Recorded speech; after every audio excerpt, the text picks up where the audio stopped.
Bonjour, ça y est, comme prévu, voici la genèse de mon site d'affiliation. Je vous rappelle que le but de ce site d'affiliation est de générer au minimum 4 000 € de revenus mensuels à moyen terme. Comme promis, je vais tout vous dévoiler, toutes les étapes de la construction et de l'évolution de mon site d'affiliation. Et bien sûr, sans aucun tabou, vous découvrirez aussi bien mes revenus que mes annonceurs. Information utile, je vais créer deux versions de ce site d'affiliation. La version d'aujourd'hui, depuis Hostinger, avec WordPress et Elementor version gratuite. Et d'ici mercredi pour le prochain tuto, un site d'affiliation similaire, mais qui sera créé cette fois-ci avec le créateur de site d'Hostinger. Sur ce, il est temps de mettre les mains dans le cambouis, il est temps que je vous dévoile tout ce que je mets en œuvre pour créer mon site d'affiliation. On ne traîne pas davantage et on fonce directement sur mon écran. Première étape, nous nous rendons sur Hostinger. N'oubliez pas de cliquer sur le lien en bas dans la description. Ça vous donnera droit à 10% de remise sur les tarifs appliqués sur Hostinger. Ça vaut quand même le déplacement. Sur Hostinger, nous allons choisir notre hébergement. On a l'onglet justement ici, hébergement. On a l'hébergement web. Regardez ici, avec 3 plans, Single, Premium, Business. On a un 4e plan ici qui s'appelle Cloud Startup. Mais regardez, si je retourne sur hébergement, je clique sur hébergement cloud et au niveau de l'hébergement cloud, on retrouve le Cloud Startup. Donc Cloud Startup est visible sur le plan d'hébergement web, mais c'est bien un hébergement cloud. Je vous le dis tout de suite, ici au niveau de l'hébergement, je vais diviser en deux parties. Premièrement, l'hébergement que je vais vous recommander. Ensuite, deuxième partie qui sera assez rapide, l'hébergement que je vais choisir. Je n'ai pas les mêmes besoins, je n'ai pas les mêmes objectifs, donc peut-être que je ne vais pas choisir le même plan d'hébergement que vous. Mais si votre but est de créer un site internet ou surtout un site d'affiliation de taille tout à fait normale, de taille raisonnable, le plan idéal ici, ce sera un des 3 plans ici, Single, Premium, Business. Celui que je vais vous recommander, je vous le dis tout de suite, ça va être le Business et non pas le Premium. Le Single, c'est même pas la peine d'en parler. Le Single, regardez, on a droit à un seul site web, des performances standards, enfin c'est vraiment le basique de chez basique. Mais ce n'est pas le propos de ce tuto parce qu'ici, ce que nous visons, c'est de créer un site d'affiliation, voire plusieurs sites d'affiliation. Donc très logiquement, on va se tourner soit vers un plan premium, soit vers le plan business. La différence de prix est à peu près de 1,50 € par mois. Maintenant, il faut raison garder, franchement, regardez quelques euros par mois pour avoir un espace qui vous permet d'avoir jusqu'à 100 sites web et qui vous donne tous les outils disponibles nécessaires pour créer vos sites web. Tout est inclus dans le plan que vous allez choisir. Donc, il ne s'agit pas de claquer, de jeter de l'argent par les fenêtres. Ici, c'est véritablement un investissement. Et lorsque vous investissez, n'investissez pas à tort et à travers. Choisissez le meilleur pour accéder au succès. Quand j'ai dit le meilleur, c'est le meilleur en fonction de vos besoins. Alors, personnellement, je vous recommande le plan business. Pourquoi? Je descends légèrement et on va faire un comparatif. Au niveau des ressources principales, pour les deux, c'est 100 sites web. Par contre, au niveau des performances, au niveau de la vitesse, le plan business est 5 fois plus rapide. Et croyez-moi qu'au niveau de Google, la rapidité, c'est quelque chose d'essentiel, de primordial au niveau du référencement et de la mise en avant. Au niveau du stockage, on a du 100 Go, ici on a du 200 Go, et qui plus est, le 200 Go est en SSD, donc plus rapide. Idem, niveau de la sauvegarde, ici c'est une sauvegarde standard. Une fois par semaine, votre site sera sauvegardé. Par contre, ici, vous avez une sauvegarde quotidienne. Sauvegarde quotidienne qui normalement est vendue à 25 €, mais là, elle est donnée gratuitement. Email, SSL, bande passante illimitée, c'est la même chose. Le nom de domaine gratuit, même chose. Par contre, autre chose très importante, le CDN gratuit. Ici, vous avez un CDN, là, vous n'avez pas de CDN. C'est quoi le CDN? Mais ça veut dire que si vous n'avez pas de CDN, vous allez avoir votre serveur, par exemple, en France. Toutes vos informations vont être stockées en France.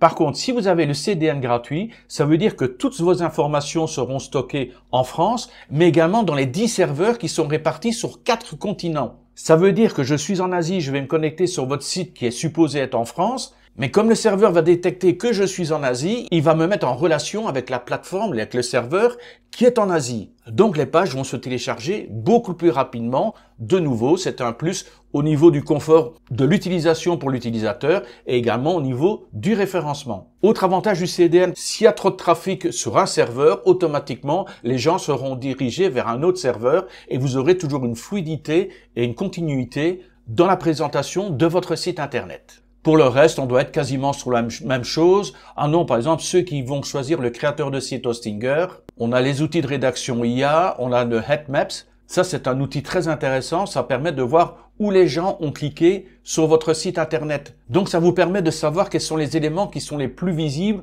ou qui attirent le plus le regard et peut-être d'analyser ça et de faire évoluer votre site internet en fonction du comportement des utilisateurs.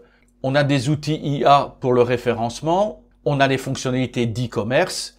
0% de frais de transaction si vous utilisez la boutique en ligne du créateur de site d'Hostinger. Et bien sûr, plus de 20 méthodes de paiement mis à disposition. On a également une protection DOS renforcée. C'est vrai que c'est toujours ralent si on a un site internet et qu'on se le fait pirater. Là, on a les boules. Là, on a quand même une protection qui est renforcée. Donc voilà, grosso modo, moi je vous conseille, je vous recommande plutôt le plan business plutôt que le plan premium. Alors si vous prenez le plan business, vous cliquez sur commander. Et là, vous avez le choix entre 4 périodes, un mois. Je vois même pas l'intérêt de se connecter sur Hostinger pour ne prendre qu'un mois. Vous pouvez choisir 12 mois, 24 mois ou 48 mois. En prenant 48 mois, vous aurez 2 mois gratuits. Enfin, pour l'instant, il y a des 2 mois gratuits en plus. Mais ça dépend vraiment de votre budget. Si vraiment vous êtes serré de chez serré, prenez plutôt 24 mois que 48 mois. On va comparer les prix. Je vais prendre par exemple 24 mois.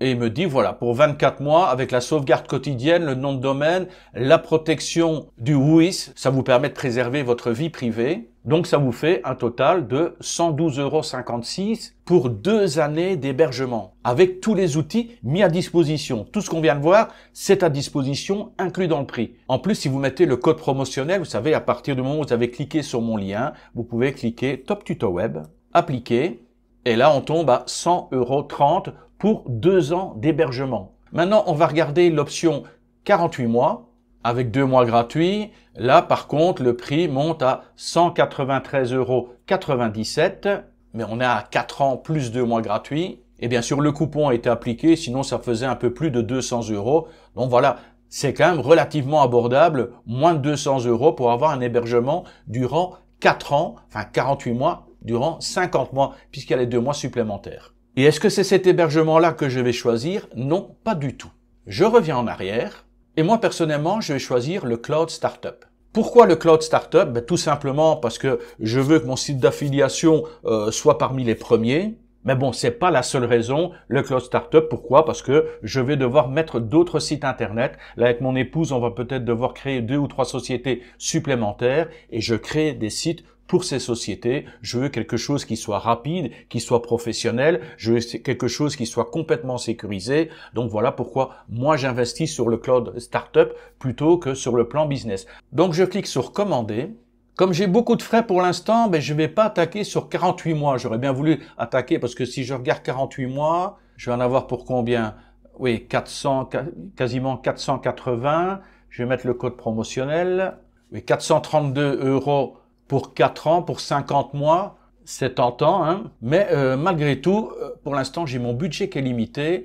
Je vais plutôt attaquer sur du 24 mois. Vous voyez, automatiquement, il a déjà appliqué, regardez comme le prix est tombé à 8,99 € parce qu'il a appliqué mon coupon Top Tuto Web. Alors voilà, et là effectivement, pour le Cloud Startup 24 mois, je serai plutôt à 240 € avec la sauvegarde quotidienne, le nom de domaine et la protection du WHOIS. Je vous montre ça dans un instant. Alors une fois le plan d'hébergement choisi, il va falloir effectivement créer un compte. Alors je vais rentrer une adresse email, je vais créer un mot de passe. Maintenant que j'ai rentré l'adresse email, que j'ai rentré le mot de passe, je vais descendre sur la partie paiement. Alors vous pouvez rentrer ici des informations, c'est marqué facultatif, hein. Ce qui va intéresser plutôt, c'est moi je vais payer par ma carte de crédit. Je vais rentrer les informations de ma carte de crédit. Alors, vous ne m'en voudrez pas si je coupe momentanément cette vidéo, mais je tiens pas spécialement à partager toutes mes informations bancaires sur ma chaîne YouTube. Donc, je remplis le tout. Je vais cliquer sur soumettre un paiement sécurisé et je vous retrouve juste après. Voilà, paiement effectué. J'arrive sur cette nouvelle page. Alors, à qui s'adresse ce site, moi-même ou mon entreprise? Oui. On clique sur suivant. Souhaitez-vous créer ou migrer un site web? Pour l'instant, c'est créé. Suivant. Quel outil souhaitez-vous utiliser pour créer votre site internet? WordPress avec l'IA ou alors un créateur de site de web Hostinger? Moi, je veux WordPress. Sélectionnez WordPress. Créer les identifiants de connexion pour le compte WordPress. Le langage au niveau de WordPress, je veux effectivement que ce soit du français. L'email d'administrateur, c'est exactement le même email que j'ai créé pour acheter mon hébergement. C'est pour ça que vous ne le voyez pas et que vous ne le verrez jamais. Je dois maintenant créer un mot de passe administrateur. Donc chaque fois, je vais me connecter à WordPress, il va me demander mon email et il va me demander le mot de passe administrateur que je vais mettre ici. Il faut un numéro, au moins une lettre minuscule. Il faut utiliser entre 8 et 50 caractères. Il faut un symbole. Donc ça peut être un point d'interrogation, ça peut être un point d'exclamation, une lettre majuscule minimum et il faut uniquement des lettres latines. Donc essayez de trouver un mot de passe qui soit relativement complexe. Il en va de la sécurité de votre site internet et comme beaucoup de gens utilisent systématiquement le même mot de passe pour toutes les applications qu'ils utilisent, si un pirate trouve votre mot de passe, il a accès à tout sur votre ordinateur. Donc j'ai créé un mot de passe, il a mis les petits V ici, il y a bien un numéro, il y a bien une lettre minuscule, il y a bien les 850 caractères, patati patata, tout y est, parfait.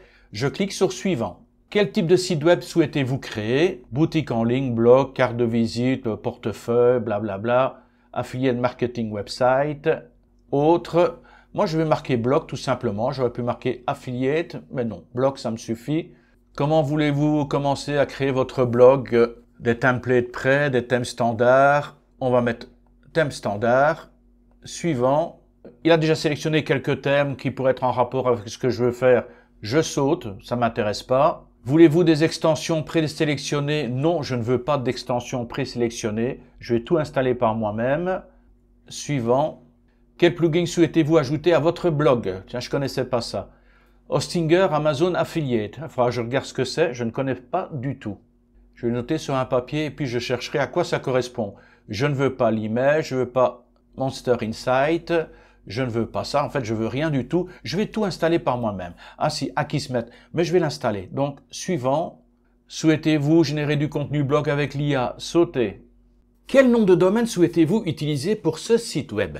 Vous venez d'acheter un hébergement, vous avez donc droit à un nom de domaine gratuit. Vous avez réfléchi à plusieurs options, vous avez trouvé plusieurs noms de domaine. Rentrons par exemple le premier nom de domaine, expatisiam.com. Le nom de domaine est rentré, il me dit ben non, désolé, expatisiam.com est déjà utilisé chez Hostinger ou utilisé chez un autre hébergeur. Donc c'est barré ici, il me dit non, impossible, ce nom de domaine est déjà pris. Ce nom de domaine n'est donc pas disponible, on va donc en essayer un autre.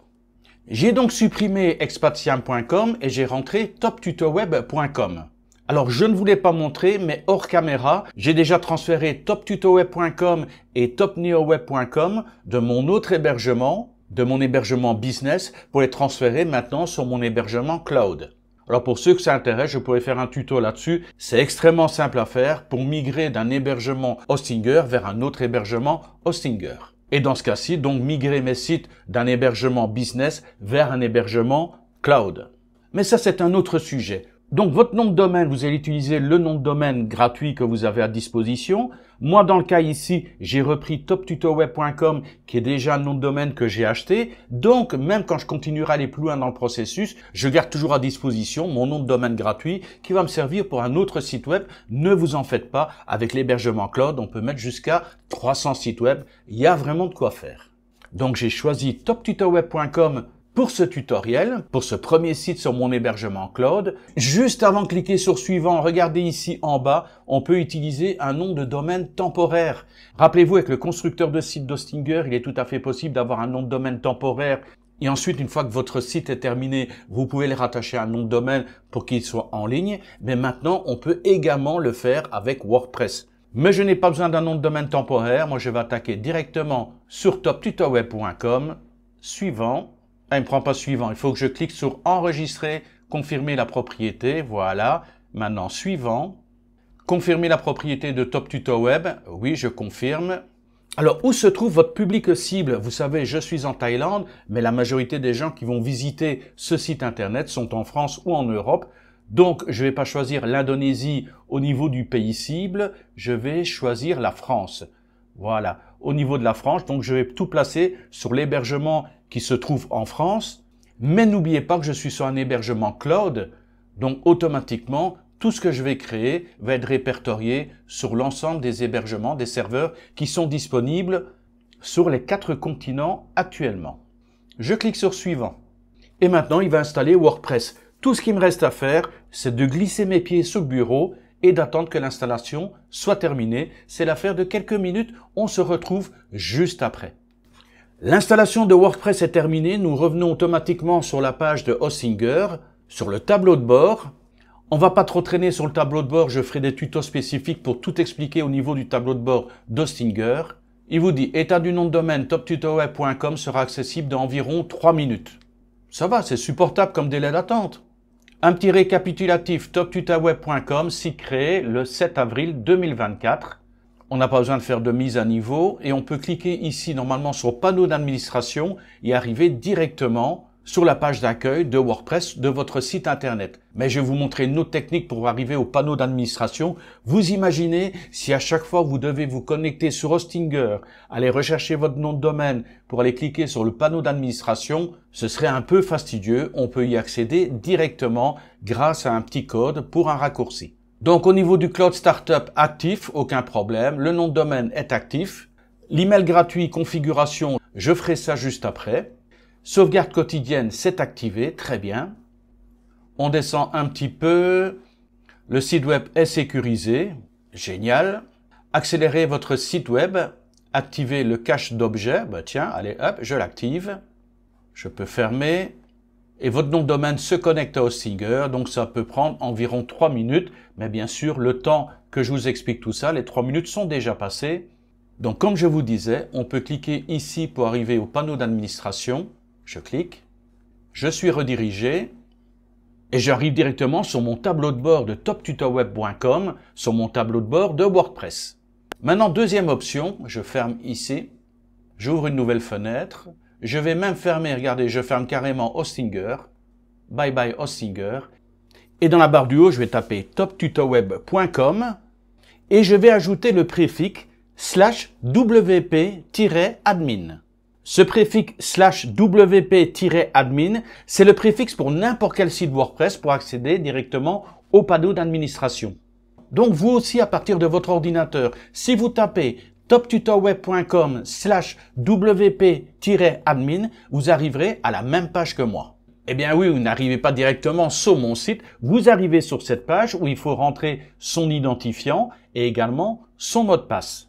Rappelez-vous, juste avant, dans la procédure, on vous a demandé un identifiant, donc un email qui vous sert d'identifiant. On vous a également demandé de créer un mot de passe qui soit sécurisé. Donc vous comprenez maintenant l'importance d'avoir de 1, une adresse email, un identifiant que personne ne connaît. Ne prenez pas votre adresse email qui vous sert pour tous vos courriers, votre adresse email que tout le monde connaît ou que les gens peuvent trouver via vos contacts. Créez-vous spécifiquement une adresse email rien que pour vous connecter sur Hostinger et vous connecter sur votre site WordPress. Et soyez vigilant également au niveau de votre mot de passe. Aucun rapport avec votre nom, aucun rapport avec votre date de naissance, aucun rapport avec des éléments que les gens pourraient trouver facilement. Ceci étant dit, je vais rentrer donc mon adresse email et mon mot de passe et je vous retrouve juste après. Nous voici enfin sur WordPress. C'est une nouvelle installation, vous aurez approximativement la même présentation. Tout dépend effectivement de la version, à quelle époque vous allez le faire, mais généralement ce sera la même présentation. Alors, avant de rentrer dans le vif du sujet, première chose que je fais quand je débute un site internet, je fais un petit nettoyage du tableau de bord. Nous sommes bien ici sur la page tableau de bord. Et ici, il y a un paquet d'informations qui s'affichent et qui ne me servent strictement à rien. Ça fait extrêmement désordre. Alors regardez, je monte ici en haut à droite, je clique dans Options de l'écran et je vais décocher toutes les cases. Bienvenue, événements et nouveautés WordPress, brouillon rapide, activité, d'un coup d'œil, état de santé du site. Je peux refermer l'option de l'écran et j'ai un tableau de bord qui est nickel, qui est vierge, ça me convient parfaitement. Vous faites bien sûr comme cela vous convient. Moi, je préfère cette méthode du grand nettoyage dès le début. Alors bien sûr, lorsque vous allez faire une nouvelle installation de WordPress, vous risquez d'avoir automatiquement une mise à jour. C'est une traduction parce que d'origine WordPress est en anglais. Donc je pense qu'il y a une traduction à faire en français. On clique sur mise à jour. Version actuelle de WordPress 6.5.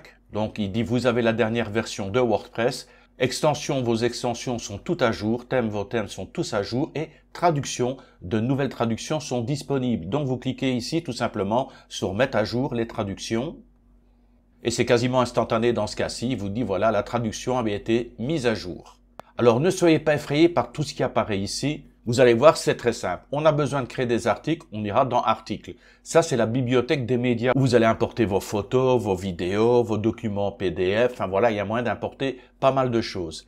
Ici, c'est la rubrique des pages. Vous allez pouvoir donc créer vos pages. Donc, création d'articles, les médias, création de pages. Là, c'est la gestion des commentaires. Si des gens rajoutent des commentaires en dessous de vos articles. Au niveau de l'apparence, on va le voir, c'est le thème. Le thème, c'est ce qui va donner le design général de votre site internet. On a les extensions. Parce qu'effectivement, WordPress de base offre pas mal d'outils, mais il manque quand même certaines choses. On va pouvoir rajouter des extensions gratuites qui vont offrir donc des outils supplémentaires. Les comptes, les outils, les réglages, on va y aller très rapidement. Et une des extensions qui a été rajoutée, c'est Little Speed Cache. Ça permet d'accélérer la vitesse de votre site. Donc on a nettoyé le tableau de bord. Au niveau des articles, on clique ici, articles, tous les articles.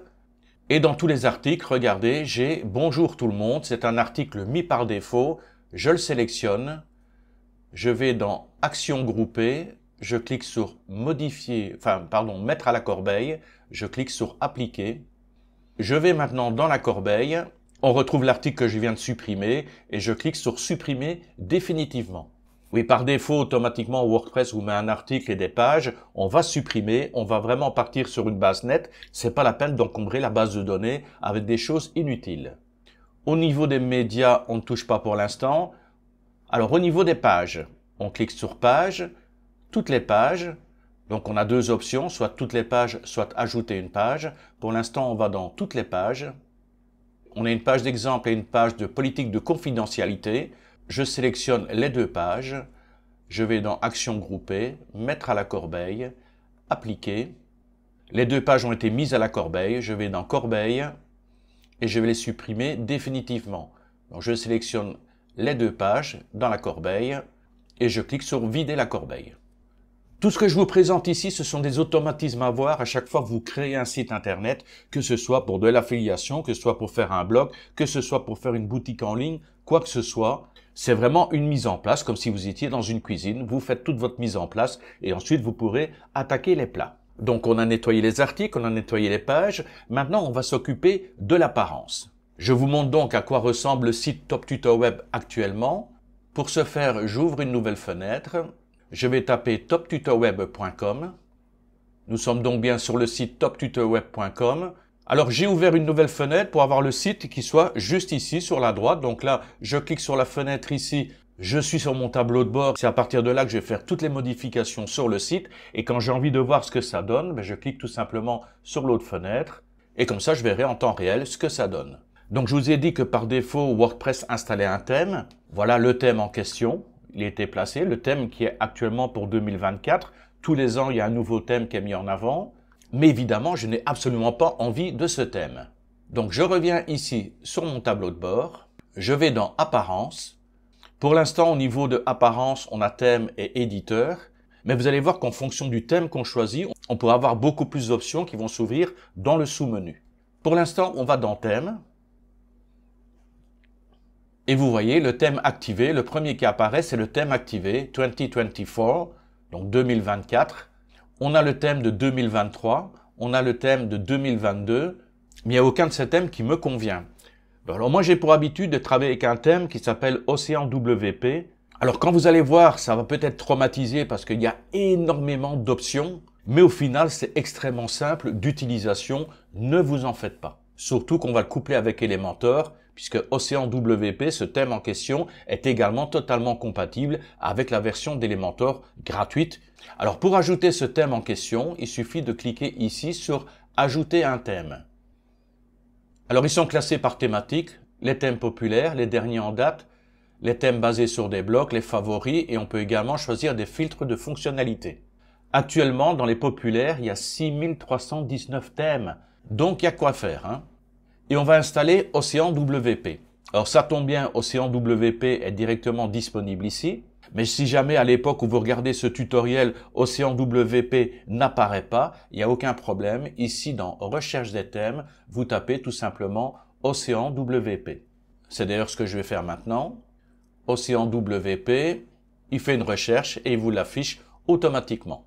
Maintenant que nous avons choisi notre thème, il suffit de cliquer sur Installer. Et une fois installé, vous cliquez sur Activer. Il vous ramène automatiquement sur la page des thèmes. Donc on a bien Océan WP qui est activé. on a les autres thèmes qui avaient été mis par défaut. Et regardez ici, on a un message qui dit, voilà, avec Océan WP, vous pouvez rajouter une extension gratuite qui s'appelle Océan Extra. Elle est gratuite et elle permet énormément de choses. On va donc l'installer et l'activer. Il suffit de cliquer sur Installer et activer Océan Extra. Une fois que vous avez cliqué sur ce bouton, vous allez sur la petite croix ici. On va faire un nettoyage. On n'en a plus besoin. Tous les caches ont bien été purgés. Merci de l'information. Je ferme.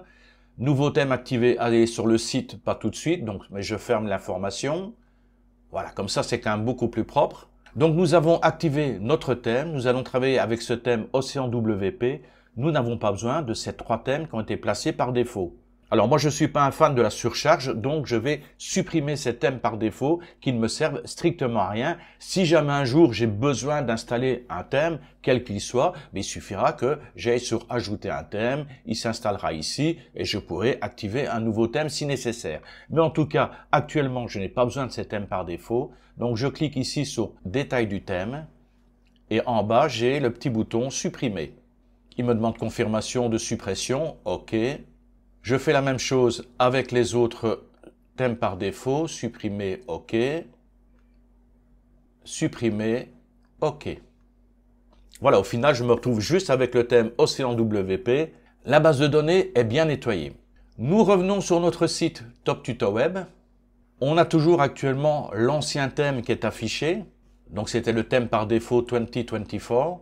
Je vais sur la petite flèche en cercle comme ça pour actualiser le site. Je clique, actualisation, et voilà maintenant à quoi ressemble Top Tuto Web. Et voyez ici, c'est marqué Copyright Océan WP. C'est un thème qui a été créé par Océan WP.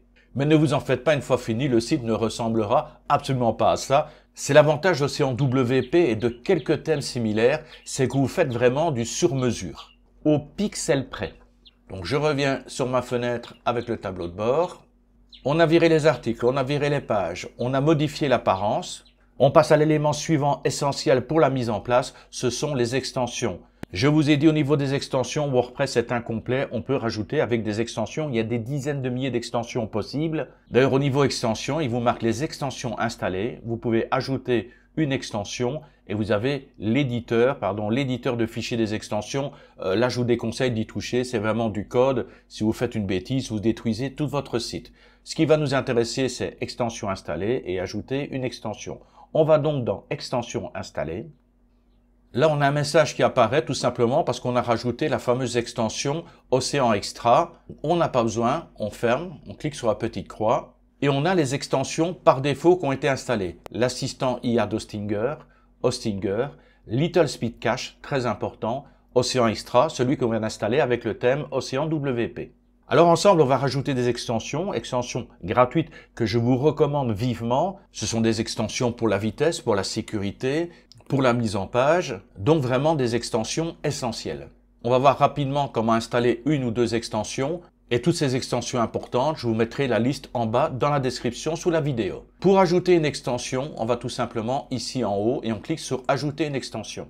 À peu près la même présentation que pour les thèmes, on a les mises en avant, les populaires, les recommandés et vous pouvez également sélectionner vos favorites. Alors généralement dans les populaires, c'est là qu'on va retrouver, je clique, c'est là qu'on va retrouver les extensions dont on a souvent besoin. Et d'ailleurs, regardez, la première extension qui se présente, c'est Elementor Website Builder. On a besoin d'Elementor. C'est vraiment le constructeur de page qui va nous permettre, par des simples glissés-déposés, de construire notre site millimétré. Donc, on a Elementor Website Builder. On clique tout simplement sur Installer maintenant. Pas besoin d'activer pour l'instant. On va d'abord installer toutes les extensions. Alors, je peux descendre un petit peu pour chercher. Little Speed Cache est déjà installé. Il y en a d'autres. Mais bon, on va pas les chercher comme ça. Je vais directement faire une recherche ici, en haut à droite, par mots-clés et on va rechercher les extensions. Et regardez, on est dans les populaires et on a 54 767 éléments. Donc si vous voulez faire défiler, ça risque d'être assez long. Rien que sur la première page, il y a 1522 extensions qui sont proposées. Donc la deuxième extension que je vais installer, ça s'appelle RankMet. Dans la barre de recherche ici, il suffit que je tape le terme RankMet. Automatiquement, il m'affiche plusieurs propositions. C'est vrai que c'est un peu le problème. Avec un thème, il vous donne juste un thème, mais là, il vous fait plusieurs propositions. Ce qui nous intéresse, c'est la toute première, RankMet SEO. On clique sur Installer maintenant. Et j'en profite pour vous donner quelques éléments qui sont quand même très importants. Lorsque vous devez choisir une extension, si jamais vous recherchez une extension, vous voulez la tester, regardez premièrement, effectivement, combien il y a d'installations. Ici, on est à plus de 2 millions d'installations. C'est déjà une bonne référence. Si vous tombez sur des extensions où il y a 10, 15, 20 installations, on ne peut pas dire que ce soit tellement populaire, ni tellement connu. Il n'est pas certain qu'il y ait une grosse équipe d'ingénieurs derrière. Les étoiles aussi, c'est un bon repère. Là, on a 5 étoiles avec 6418 avis. Mais deux autres éléments importants à vérifier avant d'installer une extension, c'est déjà voir si elle est compatible avec votre version WordPress et de quand date la dernière mise à jour. Là, regardez par exemple, ici, on a deux extensions possibles. Alors, on a ici une extension pour RankMath, mais on n'a que 500 installations actives. On a effectivement 5 étoiles, mais juste 2 avis positifs. Donc, on peut estimer que c'est éventuellement les ingénieurs ou les concepteurs qui se sont peut-être mis les 5 étoiles. Non testé avec votre dernière version WordPress. Donc, ça, c'est danger. Et dernière mise à jour, il y a 4 mois. Ici, dernière mise à jour, il y a 10 mois. Là, regardez celui-ci. Mise à jour il y a 2 ans. Donc, ce genre de choses, vous évitez absolument. Il faut vraiment regarder des extensions qui sont régulièrement mises à jour et qui ont une bonne notification. Bon, là, je vais couper la caméra quelques instants. Je vais installer toutes les extensions dont j'ai besoin, extensions que je vous recommande également vivement. Et je vous retrouve dès que j'ai fini d'installer toutes ces extensions. Voilà, toutes les extensions ont été installées. Je suis revenu donc sur le menu extensions et j'ai cliqué sur extensions installées. Les extensions qui sont activées sont en bleu clair. Les extensions qui ne sont pas encore activées sont en blanc. On voit bien la différence de couleur entre les lignes blanches ici et les lignes bleu clair. Ce qu'on va faire dans un premier temps, on va donc activer toutes les extensions qu'on vient de télécharger. Je les sélectionne, les 6 extensions qu'on vient d'installer. Je vais ici en haut dans Actions groupées, je sélectionne Activer et je clique sur Appliquer. Le fait d'avoir activé l'extension Elementor, on arrive sur une publicité dont on n'a pas besoin. On va ici en haut à droite, on clique sur la petite croix et on supprime la publicité. Il nous a ramené au tableau de bord, ce qui ne m'intéresse pas, je vais d'abord aller dans Options de l'écran et il nous a rajouté 2 nouveaux onglets. Vue ensemble d'Elementor, ça ne m'intéresse pas et vue d'ensemble d'Océan WP, ça ne m'intéresse pas non plus. Je peux refermer les options de l'écran et je peux fermer cette publicité, non merci. Je peux revenir dans mes extensions, extensions installées et ici en haut, j'ai un nouveau bandeau qui vient de s'installer, configurer votre compte Akismet. Alors, Akismet, c'est la deuxième extension qui est ici. Akismet est une extension qui permet de supprimer les spams et il est redoutablement efficace, même en version gratuite. D'ailleurs, c'est la version gratuite qu'on va prendre. On clique sur configurer votre compte Akismet ici. Alors, si vous avez déjà un compte sur Akismet, mais il n'y a aucun problème, il suffira ici de cliquer votre clé API. C'est une série de lettres et de chiffres, ce qui va permettre d'activer gratuitement Akismet. Si vous n'avez pas encore de compte sur Akismet, vous cliquez sur configurer votre compte Akismet. Ici, ce sont les versions payantes. On va aller sur la version gratuite, Get Personal. Vous arrivez sur une page où il vous propose de faire un don. Moi, je vais mettre à 0. Mais vous pouvez bien sûr faire un don pour cet outil gratuit. Vous cochez les 3 cases ici. 1, 2, 3. On descend. Et vous cliquez sur continuer avec une inscription personnelle. Il vous demande de rentrer votre email, de rentrer votre pays, de rentrer le code postal et vous cliquez sur continuer pour le paiement. Donc ici maintenant tout est à 0, il suffit de cliquer sur Complete Checkout. Et vous arrivez sur la dernière page où vous trouvez la fameuse clé API. Donc c'est une série de chiffres et de lettres. Il suffit de la copier. Vous revenez sur WordPress et ici maintenant vous cliquez sur Saisissez votre clé API. Un clic droit de la souris, maintenant je colle la clé API que j'ai copiée juste avant sur le compte Akismet. Il ne reste plus qu'à me connecter avec ma clé API. Et voilà, maintenant Akismet protège votre site contre les indésirables, contre les spams qui sont référencés. Et croyez-moi, il va vous en éliminer énormément tous les jours. Et voilà, maintenant vous laissez Akismet travailler et vous êtes tranquille. On retourne dans les extensions, extensions installées. On vient de faire Akismet anti-spam. Maintenant, on va s'intéresser à Advanced Editor Tools. Vous allez voir, c'est un outil qui est magnifique. Alors, désactiver les paramètres de configuration. On va bien sûr dans les paramètres de configuration. Alors, ces paramètres de configuration sont divisés en 2 colonnes. La colonne ici, c'est pour l'éditeur Gutenberg. C'est en quelque sorte votre créateur de site qui est mis par défaut sur WordPress. Nous, on travaille avec Elementor. De ce fait, on va sélectionner l'éditeur classique. Et juste ici en dessous, vous avez la barre d'outils de l'éditeur classique. C'est ce que vous allez retrouver sur votre Elementor lorsque vous allez vouloir faire du traitement de texte. Et vous voyez, ces outils, ils sont quand même relativement limités. Il en manque quelques-uns. De plus, il y en a certains dont on n'a pas besoin. Je vous donne un exemple. Ici, on a gras, on a italique, mais on n'a pas souligné. Mais il n'y a aucun problème. Regardez ici en bas, on a l'option souligner. Je sélectionne donc souligner, clic gauche de la souris enfoncé et je remonte ici. Je vais mettre juste à côté du i. Voilà, je relâche et voilà, maintenant j'ai l'option souligner. Même chose pour l'alignement des textes. On a texte à gauche, centré, à droite, mais on n'a pas le texte justifié. Ça tombe bien, on l'a ici. Clic gauche de la souris enfoncé et je mets l'option justifier. Là, par exemple, ici, cet outil, je n'en ai pas besoin. Je le sélectionne, clic gauche de la souris enfoncé toujours. Je le glisse en bas, je relâche. Voilà, il a été supprimé. Même chose, celui-ci, j'en ai pas besoin. Je glisse, je relâche. Ça, j'en ai pas besoin. Même chose. Et ainsi de suite. Par contre, couper, copier, coller, ça m'intéresse. Je prends couper, je relâche, copier, coller. Donc vous avez compris le principe, vous supprimez ce dont vous n'avez pas besoin et vous rajoutez ce que vous désirez. Une fois que vous avez fait cette transposition, vous cliquez sur enregistrer les modifications. Il vous met un message ici, paramètres sauvegardés, je n'ai plus besoin de ce message, très bien. Je peux donc retourner dans extension, extension installée et on continue. On vient de faire Advanced Editor Tools, on a fait Akismet, Assistant IA Hostinger, on n'y touche pas. Elementor, pas besoin d'y toucher. Elementor Header and Footer Builder, on n'a pas besoin d'y toucher pour l'instant. Hostinger, on n'y touche pas. Little Speed Cache, très important ici. Manipulation très simple à faire. Vous cliquez dans Réglages. Et regardez, c'est quand même extrêmement complexe. Ne vous occupez pas de tout ça. Ne vous en faites pas. On n'a pas besoin de ça. Ça, c'est vraiment les réglages experts. Nous, on va tout simplement aller sur l'onglet Little Speed Cache. Et on va descendre ici sur l'onglet Pré-réglage. Et là, on a 5 options. Fondamentaux, basiques, avancés, agressifs, extrêmes. On vous propose le mode avancé, il est recommandé. Donc, je sélectionne appliquer le pré-réglage.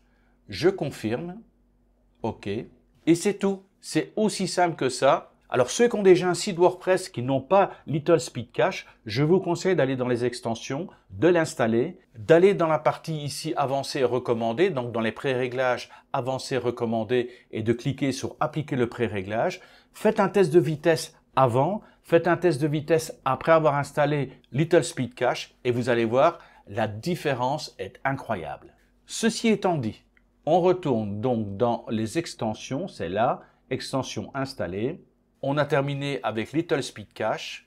Océan Extra, on n'a pas besoin d'y toucher. The PostGrid, on n'a pas besoin d'y toucher. On va pouvoir passer maintenant à Rank Math SEO. C'est également un outil très important qui mérite à lui seul un petit chapitre.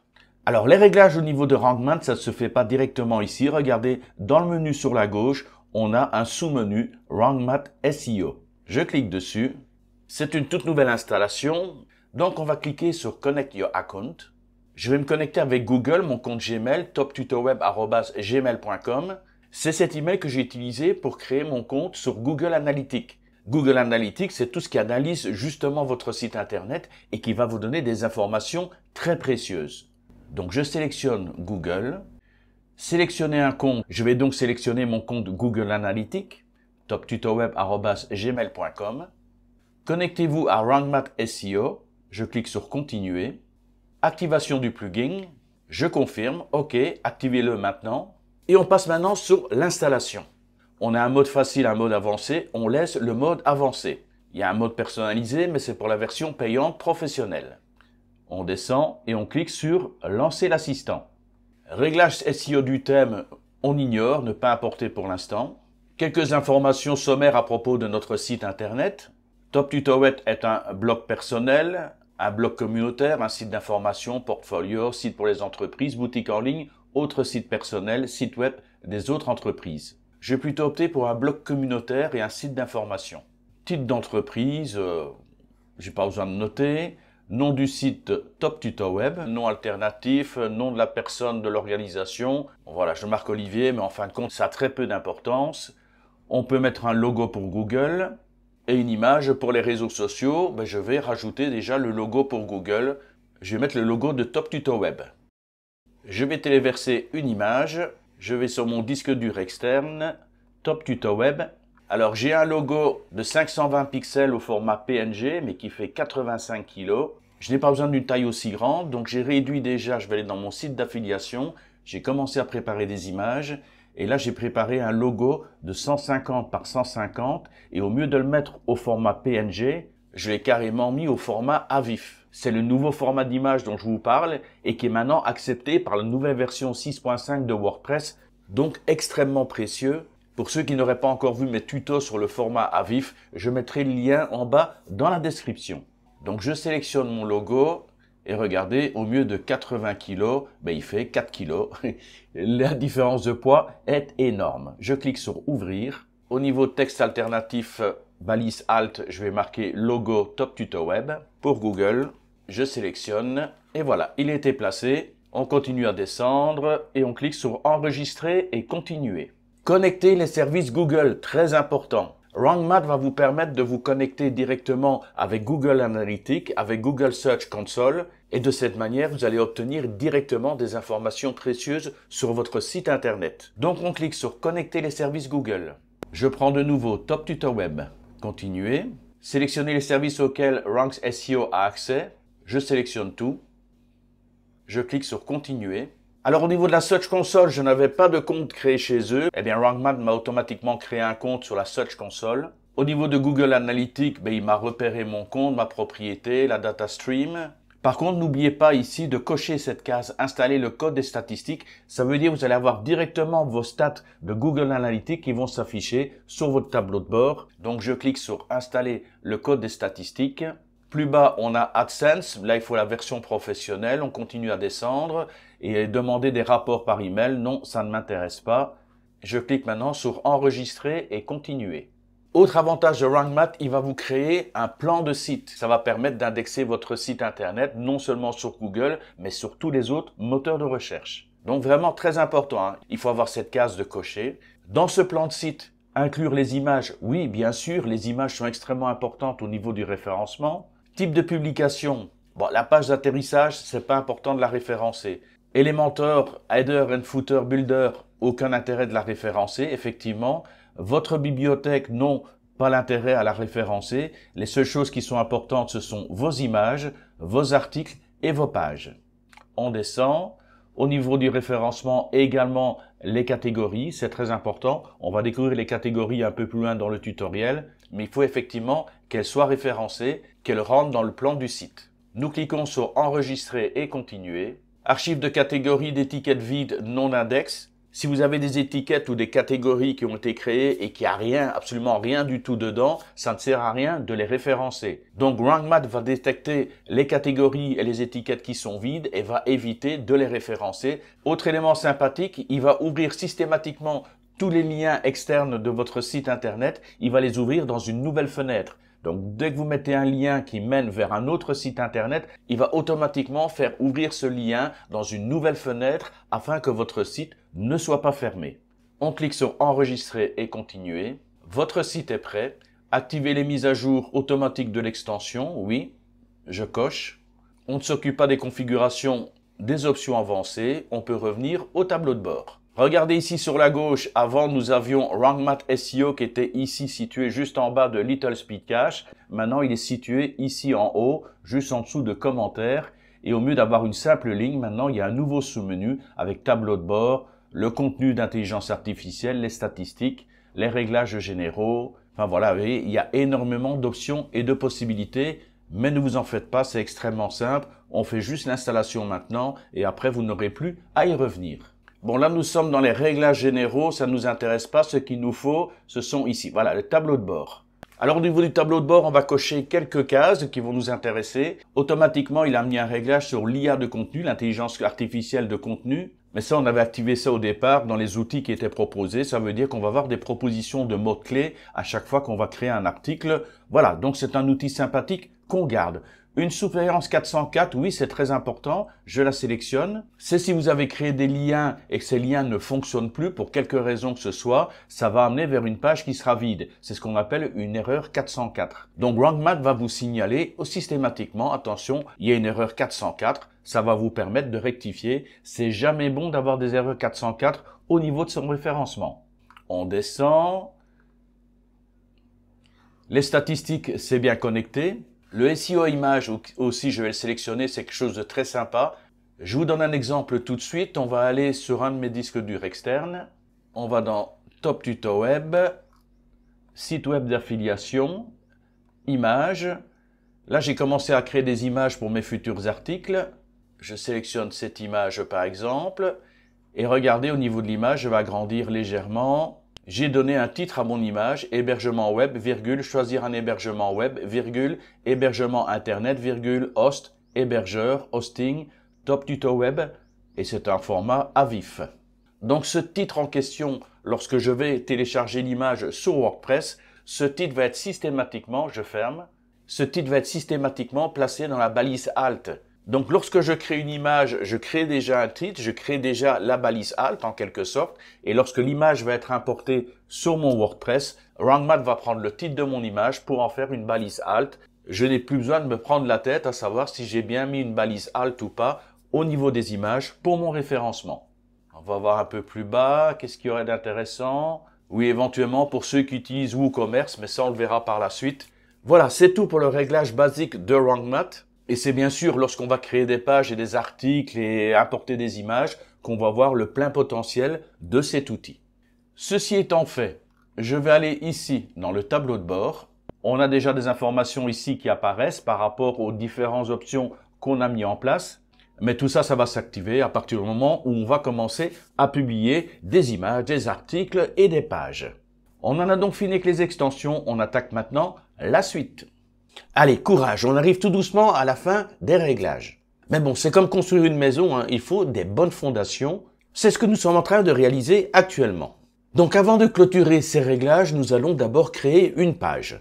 Page très simple, la page d'accueil. Pour ce faire, on va donc dans l'onglet Page et on clique sur Ajouter une page. Bienvenue dans l'éditeur de bloc, je n'ai pas besoin de ça. Pour l'instant, tout ce qu'on a à faire, c'est de saisir le titre de cette nouvelle page. C'est la page d'accueil. Alors certains vont l'appeler accueil, d'autres vont l'appeler home. Moi je vais la nommer tout simplement bienvenue.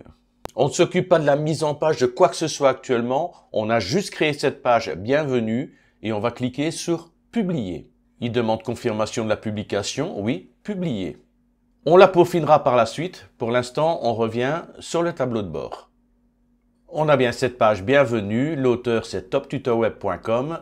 Et d'ailleurs, ce nom d'auteur ne me convient pas, j'aurais préféré Olivier. D'ailleurs, on va changer ça d'ici quelques instants. Les réglages suivants se trouvent donc dans la partie réglages, ici en bas à gauche.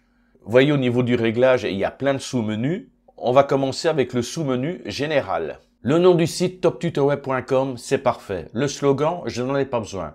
L'icône du site, c'est le fameux favicon. J'ai d'ailleurs fait un tuto complet sur le favicon. Vous retrouverez bien sûr le lien en bas dans la description. Je sélectionne donc choisir une icône de site. On arrive dans la médiathèque. Ici, on a un logo.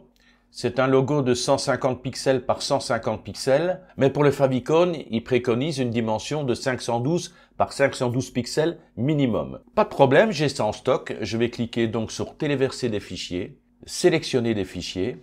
Je suis dans Top Tuto Web, site web d'affiliation, images, et là j'ai mon logo Top Tuto Web, au format à vif bien sûr, qui fait une dimension de 520 par 520 et qui ne pèse que 9 kg.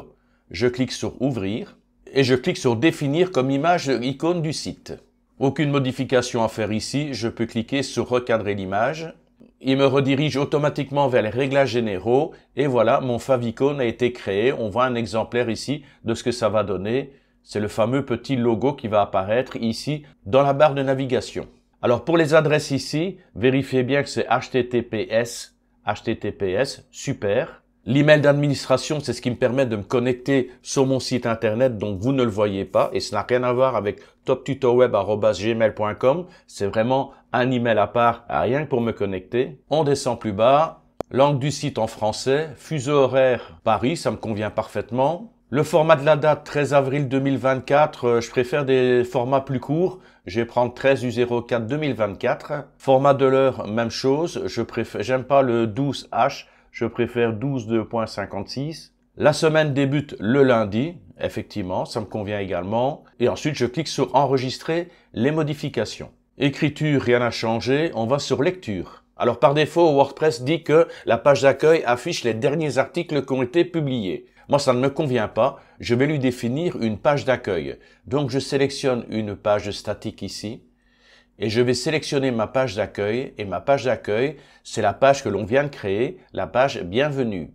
Donc dès que les gens vont taper toptutoweb.com, ils arriveront systématiquement à ma page d'accueil. La page des articles, c'est normalement la page de blog que vous avez créée, mais comme nous, on va créer plusieurs blogs sur ce site internet, on n'a pas besoin de sélectionner une page spécifique. Je ne touche à rien ici. Pour ceci, on ne s'en occupe pas. Par contre, ici, on va sélectionner extrait. Donc, quand vous arrivez à la page de blog qui présente plusieurs articles, il y aura juste un petit extrait de l'article et non pas l'article complet. Ce qui me semble d'ailleurs tout à fait logique. Ici, surtout ne cochez pas, sinon votre site il ne sera pas indexé et présenté au moteur de recherche. Donc, il ne faut surtout pas cocher cette case et vous cliquez sur enregistrer les modifications. Commentaires, on n'y touche pas. Médias, on n'y touche pas. Et on va terminer avec permalien. Alors par défaut, il a sélectionné le titre de la publication et c'est très bien comme ça. Je vous donne un exemple. Vous créez un article qui s'appelle « Quel hébergement web choisir ?» et le fait d'avoir sélectionné ici « Titre de la publication », mais ici dans la barre de navigation, vous aurez toptutoweb.com/quel-hébergement-web-choisir. Vous aurez le titre de votre article qui apparaîtra ici. C'est quand même beaucoup mieux que d'avoir des chiffres et des lettres. Parce que si vous sélectionnez par exemple simple comme ici, vous aurez toptutoweb.com/ et vous aurez des codes, des points d'interrogation, le numéro de l'article. Enfin, ça n'a aucun sens. Ce n'est pas bon pour le visuel au niveau des gens qui vont regarder votre barre de navigation. Et de plus, au niveau du référencement, c'est pas top. Donc, je vous conseille vivement de laisser titre de la publication. À la rigueur, vous pouvez créer votre propre structure. Regardez ici, on a https toptutoweb.com. La postname, ça veut dire titre de la publication. Je vais le supprimer. Et vous pouvez dire, par exemple, ici, vous pouvez choisir de mettre l'année, le mois, le jour, l'heure, minute, seconde, l'identité du poste, non. La catégorie, non, pas spécialement non plus, c'est pas tellement intéressant. Mais par contre, si vous êtes plusieurs à publier sur un blog, mais vous pouvez dire, par exemple, je veux d'abord le nom de l'auteur, voilà, et ensuite, je veux le nom de l'article.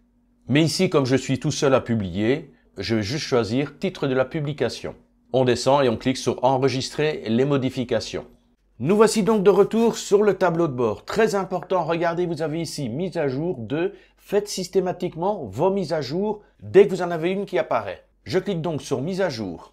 Version actuelle 6.5.2. Vous avez la dernière version de WordPress, c'est très bien. Par contre, au niveau des extensions, là je sélectionne tout et j'ai donc ces deux extensions à mettre à jour. Elles sont sélectionnées, mettre à jour les extensions. Voilà, tout est mis à jour, également la mise à jour de la traduction de WordPress, super génial. Nous allons pouvoir commencer à créer nos premières pages. Nous allons sur page, toutes les pages.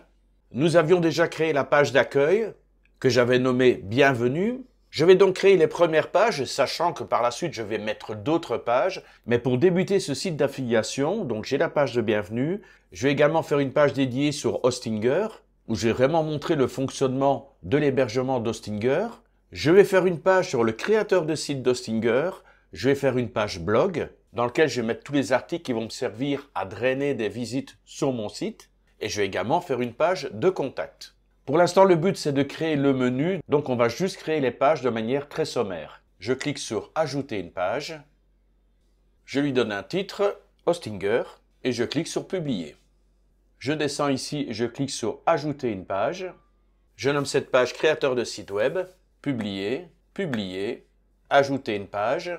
Je saisis le titre « Blog »,« Publier »,« Publier » et je clique sur « Ajouter une page » pour créer la dernière page, la page de contact. « Publier »,« Publier ».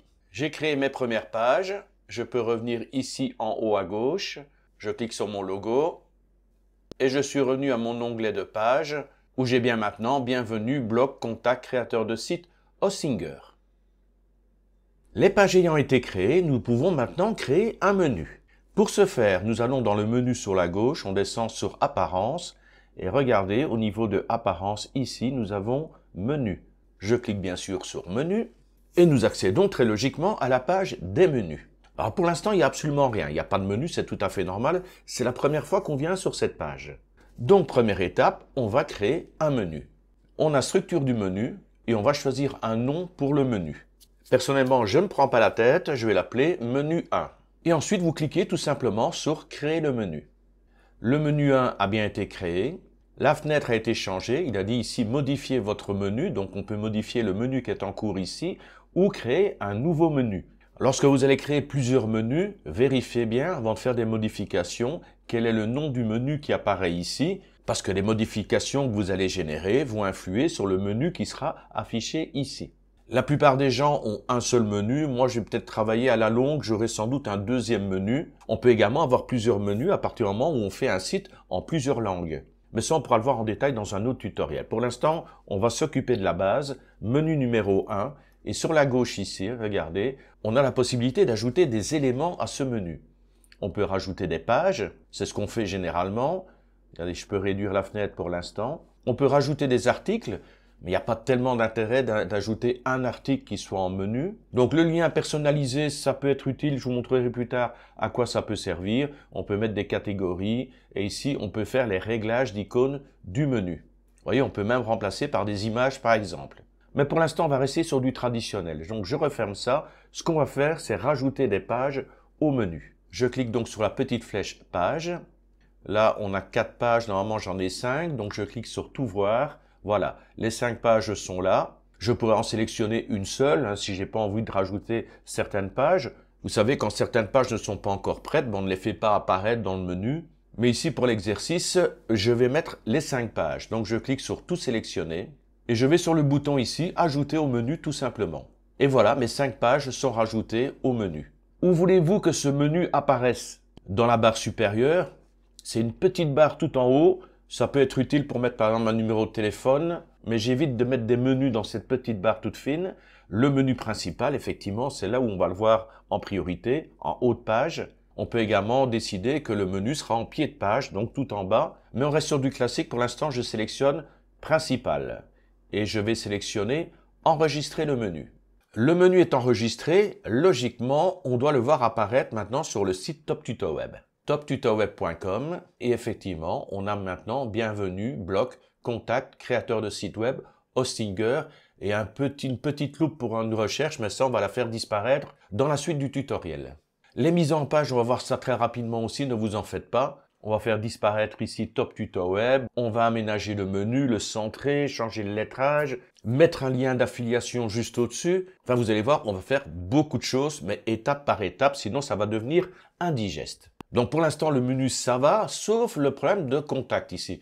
Par exemple, je veux pas ce contact ici, je veux plutôt qu'il soit à la fin du menu. Donc pour modifier cela, je reviens sur mon tableau de bord, je reviens à mon espace menu. Et l'ordre d'affichage que nous avons actuellement sur le menu est défini par l'ordre d'affichage ici. Bienvenue, bloc, contact, créateur de site web, hostinger. Donc je vais prendre ma partie contact, je clique dessus, je la glisse et je la mets en bas. Je clique sur enregistrer le menu, très important d'enregistrer systématiquement, sinon ce ne sera pas activé de toute façon sur votre site web. Et logiquement maintenant, ma page de contact devrait être à la fin de mon menu. Je vérifie, je retourne sur Top Tuto Web. Pour l'instant, on a contact ici, on va actualiser le site, actualisation du site, et voilà, on a bien maintenant contact qui arrive à la fin du menu. Je reviens au tableau de bord, on a fini momentanément avec le menu. Je vous dis pour l'instant, on pose vraiment les bases, on pourra peaufiner par la suite. Un autre élément important à mettre également en place, c'est par rapport aux articles, c'est de créer des catégories. À chaque fois que vous allez créer un article, vous allez le placer dans une catégorie spécifique. Sans catégorie, vos articles vont être mélangés et le visiteur ne va jamais s'y retrouver. Faites-moi confiance, ne vous en faites pas, vous allez comprendre au fur et à mesure la raison de telle action ou de telle action. Pour l'instant, on va donc ici en haut, dans Articles, on a tous les articles, ajouter un article et on a Catégorie. Étiquette, il n'y a pas besoin de s'en occuper, c'est juste Catégorie qui nous intéresse. Je sélectionne et par défaut, il m'a déjà mis une catégorie Blog. Juste avant de faire ce tuto, j'ai modifié la description, mais ça n'a aucune importance. Ce qui nous intéresse, c'est juste d'avoir un titre, une catégorie, et tout le reste va se remplir automatiquement. Et au niveau de la description, à la rigueur, c'est plutôt un aide-mémoire, si jamais vous travaillez à plusieurs sur un même projet, mais à la rigueur, vous n'avez même pas besoin de rentrer de description. Donc je veux une catégorie blog dans laquelle tous mes articles concernant mon blog vont être placés. Je vous ai dit, je veux faire des articles qui sont dédiés à Hostinger. Je vais donc créer une catégorie Hostinger. Ici en haut, sur le nom, j'ajoute tout simplement Hostinger. Le nom a été mis, il suffit tout simplement de cliquer sur Ajouter une catégorie. Il n'y a rien d'autre à faire. Et voilà, Hostinger a été rajouté, il n'y a pas de description, et il a rajouté un slug. Alors le slug, on ne s'en occupe pas non plus, il le génère automatiquement. C'est si jamais vous voulez intégrer le nom de la catégorie dans le lien menant vers votre article. Mais je vous l'ai déjà dit, au niveau des permaliens, contentez-vous du nom de la page ou du nom de l'article. C'est pas la peine de rajouter des éléments supplémentaires. Sinon, ça fait des noms à rallonge et c'est pas bon pour le référencement. Je vais créer une autre catégorie qui va s'appeler Site Hostinger. J'ai donc rentré Site Hostinger. Je clique sur Ajouter une catégorie. Et voilà, Site Hostinger a été rajouté. Autre exemple, il se pourrait que par la suite, je désire créer des tutoriels sur CapCut, par exemple. Mais il suffit que je crée une catégorie CapCut. Et vous pouvez ajouter autant de catégories que nécessaire, mais ne vous en faites pas. Lorsque vous allez créer des articles, s'il vous manque une catégorie, vous pourrez créer directement une catégorie à partir de votre article. Donc on peut le faire de deux chemins différents. Vous allez voir, c'est extrêmement simple d'utilisation et en plus ça peut être très utile pour la répartition des articles au sein de certaines pages. Alors ce que je vais faire maintenant, c'est de créer un premier article. Ce premier article va nous être très utile pour faire la mise en page. Vous allez voir ensuite, on va aller dans l'apparence et on va commencer à modifier le site, lui donner un nouveau design. Donc je suis dans la catégorie articles, tous les articles, ici, ajouter un article. Je sélectionne ajouter un article et je vais lui donner un titre, comment créer un compte sur Hostinger. Ici sur votre droite, il y a quand même certains éléments assez intéressants à remplir avant qu'on passe sur Elementor. Premièrement, regardez ici, la catégorie. Je sélectionne catégorie.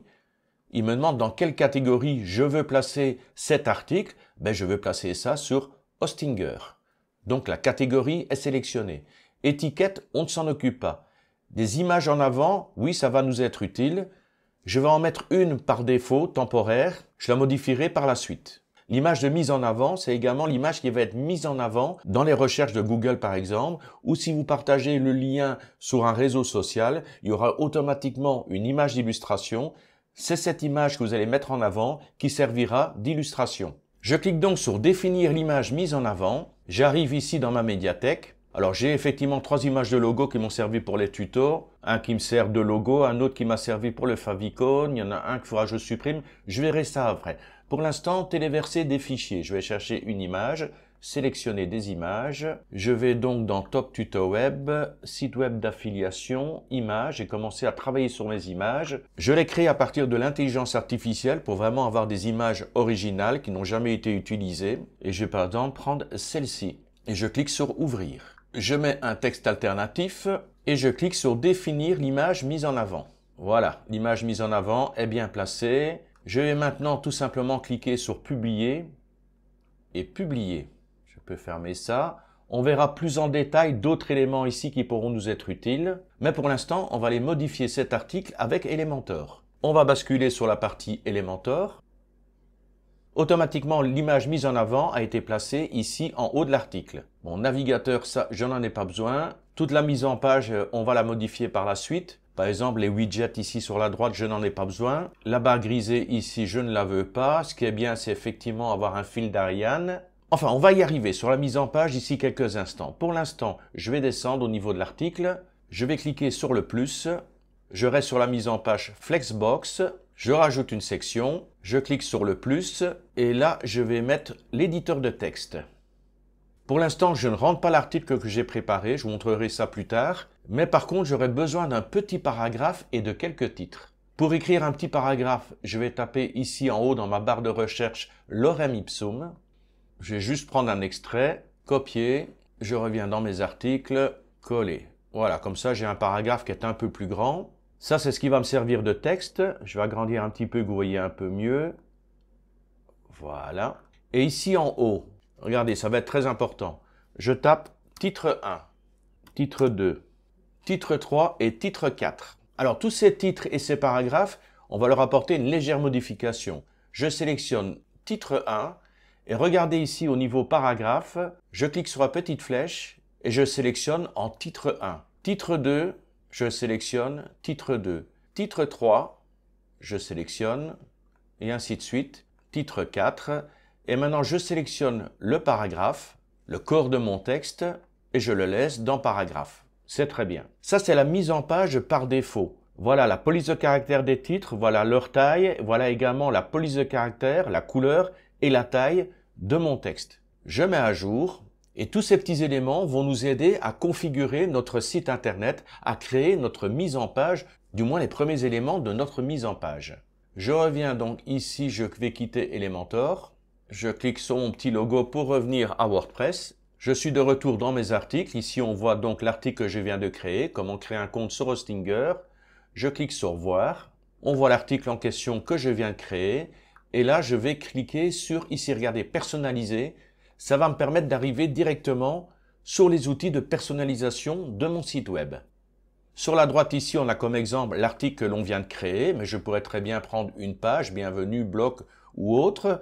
Mais pour l'instant, je préfère avoir cet article parce que là, j'ai déjà des éléments importants de mise en page, entre autres les polices de caractère. Alors ne vous en faites pas, je sais que ça va vous traumatiser. Tous les éléments de réglage que vous avez ici, ce sont les éléments de réglage de votre thème Océan WP. C'est énorme, mais croyez-moi, vous n'allez pas tous les utiliser. Mais c'est toujours utile d'avoir des outils supplémentaires si on veut vraiment paramétrer une page spécifique, changer une lettre, un mot, un pixel. Avec Océan WP, vous pouvez vraiment personnaliser chaque élément de chacune de vos pages, de chacun de vos articles. Alors, ce qui nous intéresse premièrement, c'est effectivement l'identité du site. Je vais descendre. L'identité du site, elle est ici, Top Tuto Web.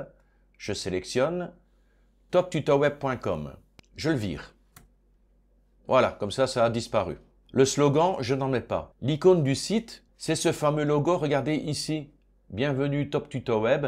C'est le fameux favicon qui apparaît ici et qui apparaît également ici. Donc voilà, ces fameux favicons, il vous suffit de télécharger donc une image en 512 pixels par 512 pixels et vous aurez votre favicon.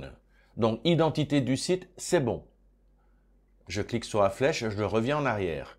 Au niveau des menus, il n'y a rien à faire au niveau des menus, juste pour vous montrer, nous avons bien le menu 1 que nous avons créé précédemment. Si j'avais menu 2, menu 3, menu en anglais, il s'afficherait également ici. Le menu 1 actuellement, il est réglé sur principal, mais je pourrais également demander à ce qu'il soit rajouté sur la barre supérieure. C'est celle-ci. Voilà la fameuse barre supérieure. Je clique et boum, regardez, il vous a également placé le menu ici sur la barre supérieure. Je vous ai dit, ça m'intéresse pas d'avoir un menu ici. Je préfère l'avoir ici sur la barre principale. Mais comme ça, maintenant, vous voyez la différence entre barre supérieure et menu principal. Donc non, je veux pas la barre supérieure. Et voilà, c'est revenu à la normale. Le menu est resté sur le principal. Il n'a pas été dupliqué sur la barre supérieure. Je reviens en arrière. Menu, j'y touche pas. Les widgets, c'est quoi? Ce sont tous les éléments qui peuvent apparaître ici sur la droite, ou qui peuvent apparaître sur la gauche, ou qui peuvent apparaître des deux côtés. Au niveau des widgets, il y a beaucoup de possibilités. Les widgets peuvent reprendre par exemple des éléments de votre page Facebook, des éléments de votre page Instagram. On peut mettre du code HTML.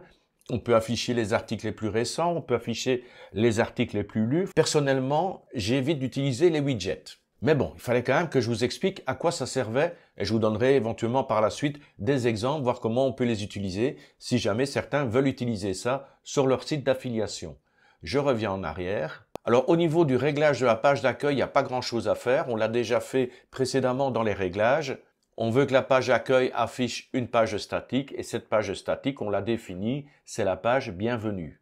Je reviens en arrière. Vous voyez, pour l'instant, rien de compliqué au niveau des réglages. Il y a beaucoup de choses, mais c'est simple. Ah, très intéressant ici, la typographie. Je sélectionne typographie. Et là, il y en a un paquet. Regardez, on peut vraiment tout peaufiner, tout améliorer. Les titres d'entrée de blog, les titres d'articles de blog, les widgets. On peut donner une couleur, une police de caractère, une dimension sur chacun des éléments. Conseil que je vous donne néanmoins, n'abusez pas. Personnellement, je ne mets pas plus de 2 polices de caractère différentes, voire 3 maximum. J'utilise une police de caractère pour le menu, une police de caractère pour les titres et une police de caractère, ici donc les titres, et police de caractère pour les textes de mes articles et de mes pages. Donc de ce fait, c'est fait assez rapidement. Je vais dans corps de page. Le corps de page, c'est les fameux articles, le contenu des articles, donc ce genre de texte ici. Alors les familles de police, moi je vais travailler plutôt avec du Tahoma, j'aime bien. C'est vraiment une police de caractère que j'aime beaucoup. Alors où est-ce que je vais retrouver Tahoma? Voilà, ici, Tahoma. C'est vraiment une police de caractère que j'aime bien. Alors le style de la police par défaut, transformation de la police par défaut, la taille, on va mettre à 16.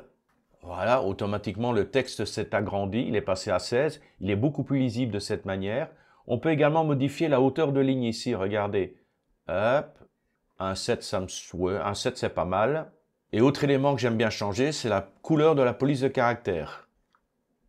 Alors je vais noircir un petit peu. J'aime pas totalement noir, je n'aime pas. Donc après le corps de la page, je vais aller dans les titres. Pour l'instant, j'ai titre 1, 2, 3 et 4. J'ai mis ici la police de caractère à du 16 pixels. Je vais commencer par le titre 4. Je vais le mettre à 16 pixels. Titre 4, il est à 17. Je vais mettre 16. Même taille que le texte. Je reviens en arrière. Titre 3, 18. Ça me convient. Parfait. Titre 2, je vais le mettre à 20. Oh, il est déjà mis à 20. Et titre 1, à 22 à la place de 23. Je suis satisfait comme ça. Je peux revenir en arrière. On a également le fil d'Ariane ici. On va aller voir sur fil d'Ariane. Il est à 13 pixels. On va regarder sur oui, comme ça. Oui, peut-être changer un petit peu l'interlettrage. Super. On peut également jouer sur le menu principal ici. Menu principal. Là, on est sur du 13 pixels. Là, ça ne me convient pas du tout.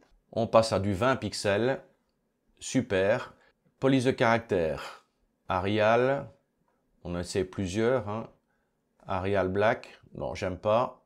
Donc on est bien sur le menu et vous trouvez une police de caractère qui vous convient. Moi je vais rester dans le Tahoma. Au niveau du gras, on va mettre du semi-gras. C'est peut-être un peu gros là, semi-gras. Je vais descendre à du médium, à 500. Ouais, c'est bien, c'est bien. Comme ça c'est très bien. Et l'interlettrage, ça me convient également. Qu'est-ce qu'on a d'autre comme police de caractère qu'on pourrait modifier? Titre d'article de blog. Voilà, c'est ici. Oui, il m'a mis la taille à 34. C'est peut-être un peu beaucoup. Je vais descendre à 26. Et ça me semble très bien comme ça. Voilà, on en a fini avec les polices de caractère. Je clique maintenant sur publier.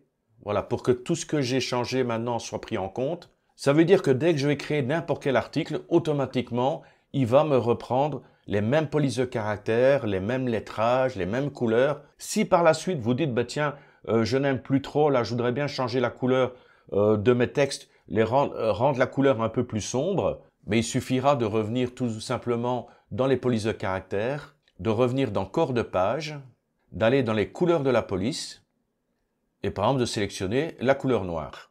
Le texte est noirci, je clique sur publier, donc il n'y a pas besoin de retourner page par page pour faire des modifications, une page à la fois, un article à la fois. Dès que vous faites la modification ici, dans les réglages généraux, ça se répercute sur la totalité de votre site internet. Je clique corps de page, je quitte typographie, option générale, le style général de votre site internet. Alors au niveau des couleurs style général, par exemple, moi j'aime bien changer la couleur au niveau des liens. Je sélectionne et je vais mettre une couleur plutôt dans les bleus. Ok, super, donc voilà, mes liens seront en bleu comme ça. Et lorsqu'il y aura un survol du lien, je descends, je voudrais également un bleu, mais à ce moment-là, un bleu qui soit un peu plus foncé. D'ailleurs, on a déjà un exemple ici. Regardez, mon lien est devenu bleu. Et quand je passe dessus, ça devient bleu foncé. Je clique sur publier. Je quitte style général. Réglages généraux. Là, on arrive sur des choses intéressantes. C'est le réglage de votre site internet. Donc, vous pouvez décider un style large. C'est généralement celui que j'utilise. Un style encadré. Vous voyez, automatiquement, le design est différent. On a vraiment un cadre spécifique avec des bordures. Ou on a l'option séparé. Et là, regardez, le design change aussi. Chaque cadre, chaque section est bien définie et se démarque par rapport au fond qui est grisé. J'aime bien ce style aussi, il est assez sympa, mais je reste sur du large. La largeur du contenu, 1200 pixels, on peut l'agrandir. 1200 pixels me convient parfaitement. La largeur du contenu et la largeur des colonnes latérales. Le contenu, c'est ici, et les colonnes latérales, ce sont les fameux widgets. Donc ce concept 72-28%, c'est très bien, vous pouvez régler à 75-25%, mais en règle générale, le 3/4, 1/4, ça fonctionne assez bien. Au niveau de la mise en page, on a ici un symbole, ça veut dire qu'on a le contenu sur la gauche et les widgets à droite, ou je clique sur l'autre ici. À ce moment-là, on a le contenu à droite et le widget à gauche. Là, on ne voit pas l'effet pour l'instant parce qu'on est sur un article et pas sur une page, parce qu'on peut régler les pages d'une manière et les articles d'une autre manière. Donc moi, personnellement, je choisis cette option, la mise en page pleine page. Je veux pas de widget à gauche et à droite. Ça, c'est le réglage par défaut, donc toutes mes pages seront en pleine page. Mais si d'aventure, une de mes pages, je veux une mise en page différente, ne vous en faites pas. Il y a moyen de faire des réglages personnalisés au sein de chacune des pages. Donc ici, on fait vraiment du réglage général et ensuite, on pourra faire du réglage personnalisé si nécessaire. Donc, mise en page, pleine page pour moi. Je clique également ici sur pleine page. Maintenant, je quitte réglages généraux, je reviens en arrière. Titre de la page, c'est ça. Titre de la page, c'est blog. C'est cette ligne grisée qui apparaît avec le nom de la page. Visibilité affichée sur tous les appareils. La balise du titrage, c'est du H1. Titre 1, titre principal, le style par défaut. Maintenant, je peux opter pour du centré. Et regardez, blog est passé au centre. Il y a également la possibilité, si je me souviens bien, d'avoir une image d'arrière-plan. Voilà, quand on clique ici, il va vous permettre ici d'afficher une image d'arrière-plan avec votre titre qui apparaît. Donc, il va vous proposer de sélectionner une image. Ensuite, il va vous proposer de modifier le titre d'Ariane, par exemple, le mettre à gauche, à droite. Il y aura les positions, vous pouvez mettre des fichiers joints, enfin il y a moyen de faire pas mal de choses. Moi personnellement, je ne veux pas de tout ça, je clique sur masquer. De cette manière, au niveau de mes pages, on a le menu et on arrive directement au contenu. Ah oui, je vous préviens, moi je fais épurer au maximum. Le but du jeu, c'est lorsque les gens arrivent sur mon site internet, qu'ils trouvent directement l'information qu'ils cherchent. À partir du moment où il faut commencer à chercher à gauche, à droite, que vous avez des fenêtres qui s'ouvrent dans tous les sens, les pop-up qui s'affichent, les gens se fatiguent très vite de ce genre d'artifice, quittent votre site et cherchent une autre source d'information. Donc au niveau du titre de la page, j'ai pas besoin de faire plus puisque j'ai mis masqué. Je reviens en arrière. Défiler vers le haut, c'est simple, mais c'est utile. Quand vous avez des articles qui sont relativement longs, quand les gens arrivent en bas, ils peuvent cliquer. Regardez ici en bas à droite, on va rajouter, je vais prendre par exemple cet élément-là. Et lorsque j'arrive en bas de l'article, regardez, l'élément apparaît ici. Si je clique dessus, je remonte automatiquement au sommet. Et effectivement, il y a possibilité de faire des réglages au niveau de la position, de la taille, taille de l'icône, enfin le rayon de bordure. Il y a moyen de faire pas mal de choses. Regardez, rayon de bordure. Voilà, comme ça, c'est devenu arrondi. On peut modifier la couleur, on peut modifier plein de petites choses. Vous voyez, tous les éléments sont modifiables. Et vous pouvez le décider de le mettre à droite ou de le mettre à gauche. Voilà, un outil simple mais qui est utile, ce fameux bouton de retour vers le haut. C'est fait, je reviens dans le menu, pagination, oui, il n'y en a pas besoin pour l'instant, les formulaires, bouton du thème, page d'erreur, bon tout ça, on n'a pas besoin. On peut quitter les options générales et on a quasiment fini. Ce qui va nous intéresser, c'est effectivement le blog. L'entrée du blog, on vous demande une mise en page. Moi, je garde toujours le même concept de mise en page, pleine page. Bon, style du blog, grande image, gris, miniature, ça n'a pas tellement d'importance puisqu'on a déjà installé une extension qui s'appelle PostGrid. On fera tout à partir de PostGrid. Je reviens en arrière. Là, par contre, article unique, ça m'intéresse. Pour l'instant, la mise en page, on est bien sur un article ici. On a bien le corps de texte et on a ici le widget sur la droite. Les widgets ici et l'article ici sur la gauche. Je peux sélectionner l'autre option, donc mettre les widgets sur la gauche. Voilà, la mise en page des articles a été modifiée. Je peux décider aucun widget, une pleine largeur. C'est ce que je choisis pour mes articles. Je préfère qu'ils soient de cette manière-là. Je trouve qu'ils sont beaucoup plus lisibles. On a du full screen et on a également widget à gauche et widget à droite.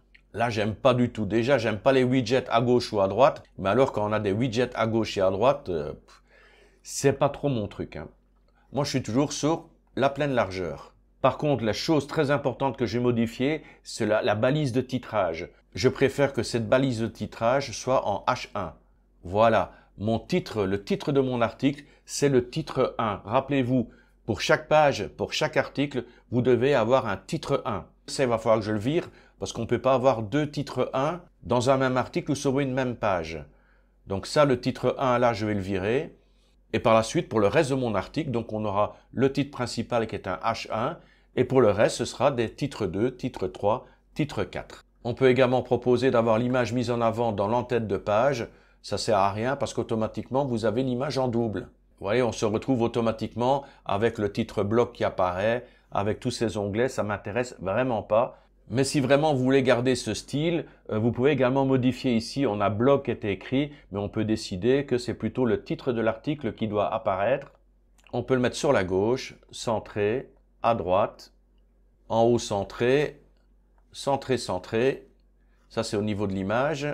Au niveau de la taille, on peut recouvrir. On peut choisir l'option contient, comme ça on voit l'image totale, mais automatiquement, il y a des bords noirs à gauche et à droite. Donc plutôt choisir recouvrir. Et vous pouvez modifier également la hauteur de cette mise en page ici. Là on est à 300, on est à 400. Là par exemple je vais le monter à 600. Je relâche. Je peux même monter davantage ou le mettre à fond, 800. Mais je vous dis à ce moment-là, on a automatiquement une double utilisation ou alors il faudrait supprimer cette partie-là. Enfin, je trouve que ça fait beaucoup. Donc, je supprime moi l'image de mise en avant. Mais c'était important de vous la présenter. Autre élément très important, contenu de pleine largeur. Pour l'instant, au niveau du contenu, regardez, c'est sur du 700 pixels. Je vais le monter à du combien? On va essayer à 1000 pixels, ce qui correspond quasiment à l'image. C'est très bien. Comme ça, la largeur de votre texte correspond à la largeur de votre image. C'est super, c'est quand même beaucoup plus joli. Donc, le contenu en pleine largeur de 1000 pixels, dans mon cas. Pour l'instant, on a quoi? On a l'image de mise en avant, c'est celle-ci. Ensuite, on a le titre de l'article. Ensuite, on a les métas. Ensuite, on a le contenu. Les étiquettes, on n'en a pas besoin. Alors, on descend. Le partage social, on n'a pas besoin. Alors, lien précédent, suivant, non, ça ne m'intéresse pas. La boîte d'auteur, non, ça ne m'intéresse pas. Article similaire, oui, ça m'intéresse énormément. Là, par exemple, on est dans la catégorie Hostinger. Dès lors que vous avez créé plusieurs articles, on va supposer 20 articles sur Hostinger, dans cette catégorie, ici en bas, lorsque j'aurai terminé mon article, il y aura des vignettes qui vont apparaître. C'est moi qui vais définir le nombre de vignettes. Par exemple, 4 vignettes, 6 vignettes. Ce sont des miniatures qui vont inviter vers d'autres articles qui sont dans la même catégorie. Donc les gens sont intéressés par Hostinger, d'où l'importance de classer ces articles par catégorie. Donc automatiquement, dans cette catégorie, il va faire des propositions d'articles similaires de la même catégorie. Et bien sûr, commentaires. Alors on peut changer la mise en place de ces éléments. Pour moi, ça me convient parfaitement. Mais je pourrais éventuellement dire que les métas doivent être placés avant le titre. Donc pour ce faire, je sélectionne méta, je glisse ici en haut, et voilà, mes métas apparaissent maintenant avant le titre.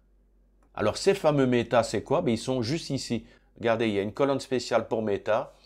On peut mettre le nom de l'auteur, on peut mettre la date, on peut mettre la catégorie, on peut mettre le nombre de commentaires, on peut éventuellement rajouter à quelle date l'article a été modifié et mettre éventuellement le temps de lecture. Je vais sélectionner temps de lecture. Le nombre de commentaires, non. La catégorie, ça ne m'intéresse pas non plus. Et le nom de l'auteur, c'est utile si jamais vous êtes plusieurs à écrire sur un même blog. Ici, je suis le seul, donc le nom de l'auteur n'a aucun intérêt. Donc voilà, une fois de plus minimaliste, la date de création du site et le temps de lecture. On peut modifier le séparateur méta, vous voyez, on peut vraiment tout faire ici. On parlait justement ici en bas de pouvoir rajouter des articles similaires, des suggestions d'articles, et c'est ici qu'on va pouvoir le régler. Le nombre d'articles similaires, je veux par exemple qu'il soit proposé 8 articles similaires, et que ces 8 articles similaires soient répartis sur 2 colonnes. Ça veut dire qu'on aura 4 vignettes et 4 vignettes, c'est peut-être un peu beaucoup. Je vais mettre 6 articles similaires, voilà. 6 articles similaires. Taxonomie des articles similaires, c'est évidemment des articles similaires par catégorie, puisque les étiquettes, on s'en sert pas. Je sais même pas pourquoi ils continuent à mettre des étiquettes. Donc nous, on règle tout par catégorie. On peut définir des tailles spécifiques pour ces miniatures. Je laisse par défaut. Ça va automatiquement se régler en fonction de la largeur de la page. Voilà, vous voyez, au niveau de l'article, il y a quand même pas mal de réglages qui sont possibles, hein. Donc, on revient en arrière. On a fini avec le blog. En tête, j'y touche pas spécialement. En général, logo, menu social, menu mobile, non. La barre supérieure, oui, ça peut servir. Général. Je remonte. La barre supérieure, c'est ce qui est placé ici. Donc, vous pouvez activer ou désactiver cette barre supérieure. Pour l'instant, elle est activée. Visibilité sur tous les appareils. Le contenu. Contenu à gauche avec réseaux sociaux à droite. Ou réseaux sociaux à gauche et contenu à droite. Voilà, c'est là où vous pourrez placer des réseaux sociaux. Ou alors le contenu et les réseaux sociaux en centré. On va mettre pour l'instant le contenu à gauche. On peut choisir la couleur d'arrière-plan, la couleur de bordure, couleur du texte. Vous voyez, il y a vraiment beaucoup de possibilités. Je clique sur contenu. Placez votre contenu ici. Voilà, je marque pour nous contacter rapidement, un numéro de téléphone. Les réseaux sociaux, c'est ici en bas. On peut mettre par exemple Top Tuto Web. Et automatiquement, regardez, il m'a rajouté un petit icône Facebook ici. Donc, vous pouvez rentrer tous vos liens sociaux ici en haut. On peut agrandir la taille de l'icône en question ou réduire. On peut jouer sur les couleurs, on peut jouer sur plein de choses, hein. Je vous laisse découvrir ça tranquillement. En ce qui me concerne, je reviens sur réseaux sociaux, je reviens sur barre supérieure, je vais dans Général et je désactive la barre supérieure. Je n'en ai pas utilité.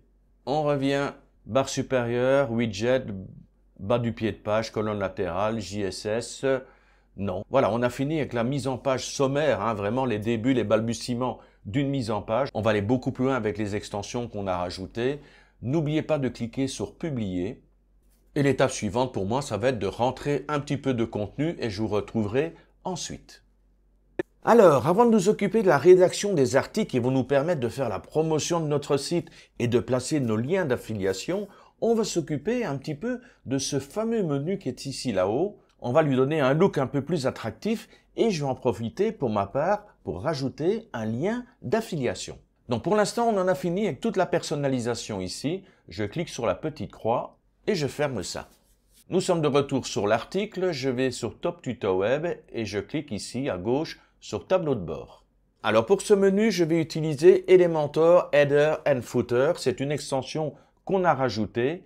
Et pour la retrouver, on va dans Apparence et au niveau de Apparence, on a Elementor Header and Footer Builder. Je clique sur l'élément. Nous arrivons sur une nouvelle page qui est totalement vierge et on va créer notre premier élément. Je clique donc sur Ajouter nouveau. On va lui donner un nom. Je vais l'appeler menu principal affiliation Hostinger. Je clique sur Publier. Et première chose à faire, c'est de le modifier, bien sûr, avec Elementor. Donc, dans ce menu, je voudrais d'abord qu'il y ait une image avec mon lien d'affiliation et que juste en dessous, il y ait mon menu. Première chose, créer une section. Je clique sur le plus. Je reste avec Flexbox et je sélectionne un élément unique. Voilà, la section est là. On va rajouter la photo. Donc, je clique sur le petit plus. Je vais chercher l'onglet Images et je glisse Image ici dans mon cadre. Dans ma section, je relâche. Première chose, choisir une image. Je clique sur Choisir une image. Ce n'est pas dans ma médiathèque pour l'instant. Je vais aller téléverser le fichier. Je vais le sélectionner. Je vais sur mon disque dur externe, Image, Affiliation, et j'ai ma fameuse photo, mon image au format AVIF, uniquement 19 kg, c'est un vrai régal, et je clique sur Ouvrir. On met un petit texte alternatif, et je clique sur Sélectionner. Voilà, l'image est présente, c'est génial. Résolution de l'image, 1024 par 1024, non, je vais laisser l'image au format entier. Une légende? Non, aucune légende. Par contre, un lien, oui, là, absolument, c'est mon fameux lien d'affiliation. Donc, je clique, c'est pas fichier média, c'est URL personnalisé. Je mets mon lien d'affiliation. Ensuite, très important, je vais sur la roue crantée ici et je demande, lorsque les gens vont cliquer sur l'image, qu'il soit renvoyé sur une nouvelle fenêtre. Comme ça ne ferme pas mon site qui est en cours. Donc, je sélectionne Ouvrir dans une nouvelle fenêtre. Ok, super. Donc, c'est bon pour le lien, c'est bon pour la résolution de l'image. On peut passer au niveau du style. Au niveau du style, pas grand-chose à changer. L'alignement, je mets bien centré. Je ne touche pas à la hauteur, je ne touche pas à l'opacité. Par contre, un petit rayon de bordure, ça peut être assez sympa. Regardez, on peut faire un arrondi ici. Donc au niveau rayon de bordure, je vais par exemple taper 10. Et regardez, automatiquement, il y a une petite bordure de 10 pixels qui s'est formée. Autre effet sympa aussi qui donne du volume à vos images, c'est l'ombre de boîte ici. Je clique sur le petit stylet. Au niveau de la couleur, j'y touche pas. Là, on a horizontal, vertical et flou. Je mets tout à 5. Bien sûr, vous faites les réglages comme bon vous semble. Moi, j'aime bien l'effet où je mets 5 partout. 5 en horizontal, 5 en vertical et 5 au niveau du flou. Et regardez la petite ombre qui s'est rajoutée là, ici, sur la droite et en bas de la photo. Voilà, ça donne un petit peu de relief. Voilà, j'aime bien. Donc, c'est aussi à votre convenance. Donc, au niveau, là, je remonte au niveau du style, je n'ai pas envie de faire d'autre chose. Je peux aller dans les avancées. Alors, avant, au niveau des avancées, je descendais systématiquement. Pour l'instant, on n'a pas besoin de toucher à ça. J'allais plutôt dans les effets de mouvement. Regardez, je clique ici, effets de mouvement. Voilà, la fenêtre est ouverte ici, effet de mouvement. Alors là, c'est bloqué, c'est la version professionnelle, mais on a un effet possible au niveau de l'animation d'entrée. Par exemple, vous pouvez faire un petit fondu en entrée. Hop. Votre fondu en entrée, il arrive de manière normale, mais vous pouvez par exemple le mettre lentement. Voilà, il arrive plus lentement, ou vous pouvez lui donner un délai d'animation. Par exemple, je vais marquer 1500, et 1500, ça correspond à 1 seconde et demie.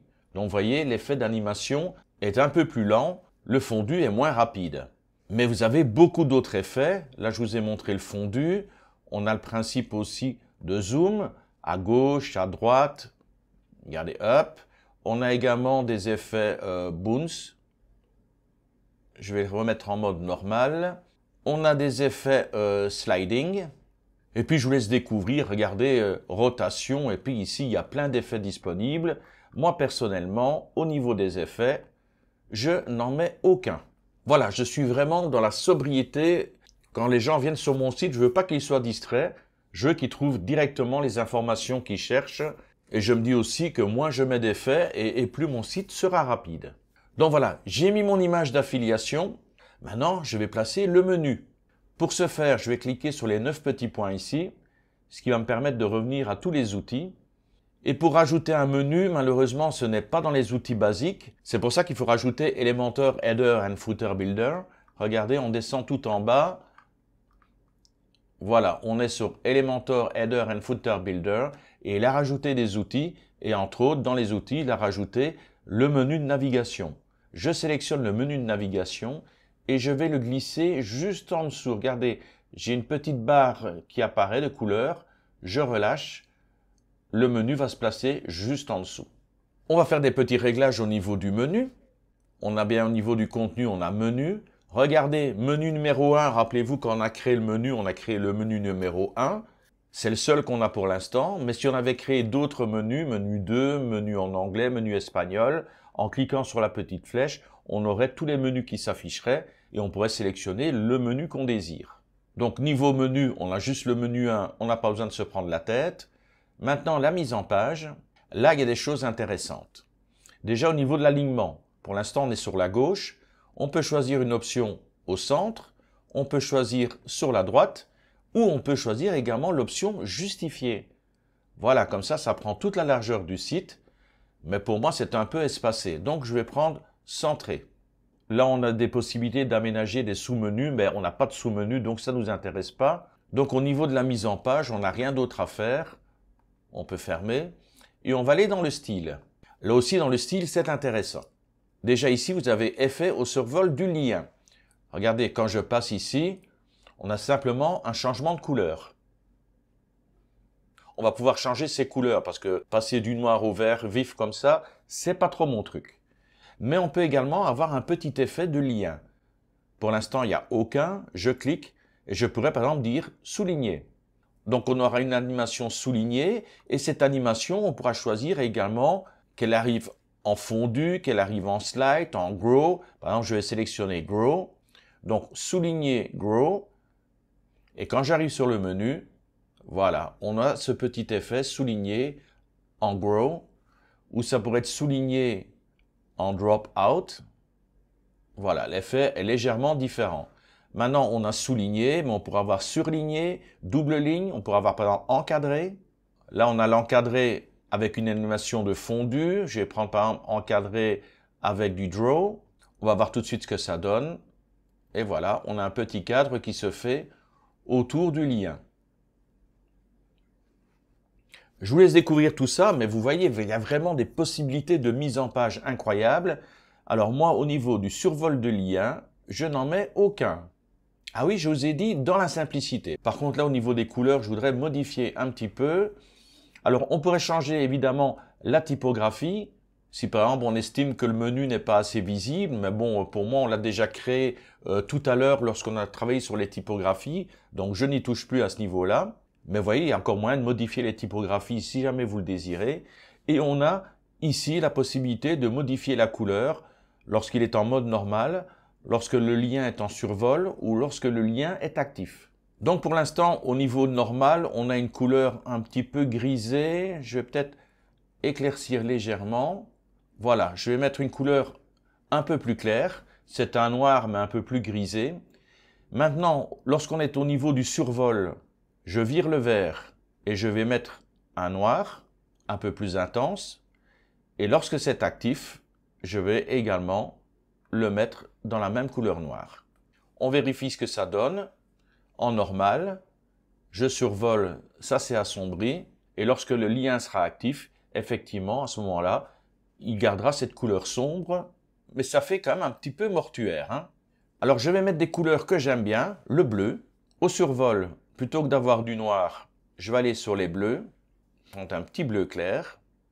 Et lorsque ça va être activé, je reviens sur les bleus. Mais là, je vais mettre un bleu un peu plus foncé. On va voir ce que ça donne. Au survol, bleu clair. Oui, c'est déjà mieux. Et lorsque ce sera activé, il y aura un bleu un peu plus foncé. Super. Menu déroulant, on n'y touche pas. Icône de déclenchement et d'ouverture et fermeture menu, on n'y touche pas pour l'instant. C'est plutôt pour la version mobile. On verra bien sûr la version mobile dans un autre tutoriel. Au niveau des avancées, toujours la même chose. On pourrait donner un effet de mouvement lorsque le menu apparaît. Mais comme je vous l'ai dit, je suis dans la sobriété. Je clique sur Publier. Je monte ici en haut à gauche. Je clique et je vais quitter. Nous sommes revenus au Header and Footer Builder. Je vais déjà mettre à jour dans un premier temps. On a bien créé notre menu, il est bien sélectionné, hein. C'est bien le menu principal affiliation Hostinger.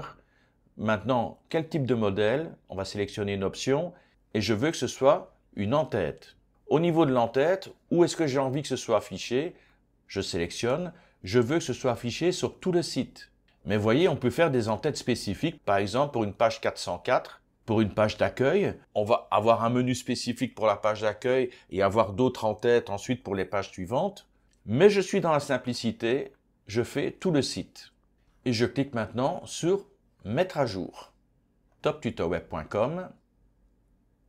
Et voilà. Nous y sommes. Regardez, on est sur la page Bienvenue. Il est bien dans un bleu foncé. Je survole blog, créateur de site web, Hostinger, contact. Je clique sur blog. Et si je vais sur l'image, regardez mon curseur, c'est une flèche. Ça se transforme en main. Et si je clique dessus, on arrive directement sur Hostinger. Sur la version française. Et ça s'est ouvert dans une nouvelle page. Et regardez, ici sur ma page, on est toujours sur mon site internet. Donc ne vous en faites pas, hein. Moi je regarde ici, pour l'instant je le vois en pleine page, je me dis oui c'est sympa, mais peut-être qu'il faut que je modifie les couleurs, c'est même pas peut-être, c'est certainement, il faudra que j'agrandisse également parce que c'est un peu trop petit. Mais enfin le but du jeu c'est déjà de créer des éléments et ensuite on fera les petites retouches par la suite, mais le plus important c'est de poser sa structure. Et en parlant de structure, maintenant, ce qui va faire vivre ce blog, ce qui va attirer des visiteurs et ce qui va me permettre de placer des liens d'affiliation, ce sont les articles. Et là, c'est la grosse partie du travail, création d'articles et création d'articles. Désolé, c'était un super pavé. Félicitations à ceux qui ont été jusqu'au bout de ce tutoriel. Si vous avez des questions, vous n'hésitez pas bien sûr en bas dans les commentaires, mais rassurez-vous, il va y avoir d'autres tutoriels sur Elementor et Océan WP. Ce tutoriel sur la création d'un site d'affiliation n'est bien sûr pas fini, mais là maintenant il me faut du temps pour créer une série d'articles. Il me faut également du temps pour créer un site similaire, un site d'affiliation similaire, mais avec le créateur de site d'Hostinger. Je devrais être prêt pour mercredi, je pense. Donc je vais bosser, bosser et bosser, mais bien sûr, je vais rester disponible pour répondre à vos questions. Et d'ici qu'on se retrouve sur un prochain tuto, je vous souhaite le meilleur qui soit et je vous dis bye bye.